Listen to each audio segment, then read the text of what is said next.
Hello there, and welcome to another one of these Lexical Lab 1 minute English videos.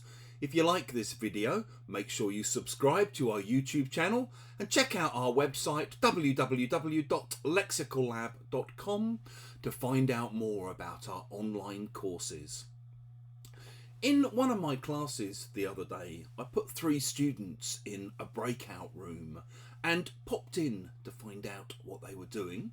2 of them were busy enthusing about their experiences with ChatGPT, the new AI bot that I'm sure you've all heard about.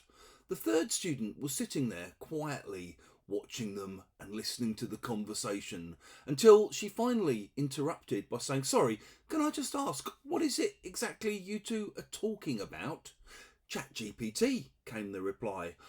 "I've no idea what that is," she responded, at which point the other 2 looked stunned, and one replied by saying, "How can you not know about it? Where have you been? You must have been living under a rock." If you say that someone is or has been or must have been living under a rock, you basically mean that you think they lack even very basic knowledge of current events and popular culture. So you might say, for example, if a friend of yours comments on the number of political posters around town, or the fact that there are lots of party political broadcasts on TV, yeah, of course, in case you've been living under a rock, we've got an election coming up.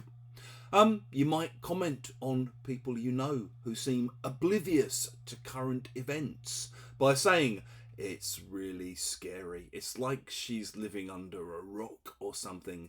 She doesn't even seem to actually know that there's a war going on at the moment."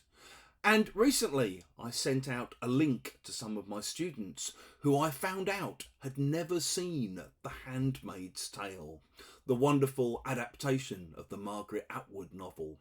And in the link I basically said, for those of you who've been living under a rock all these years, here's a trailer for the wonderful Handmaid's Tale series.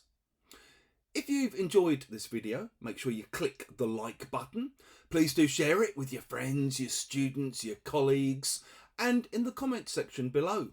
We'd love to see examples of how you might use living under a rock.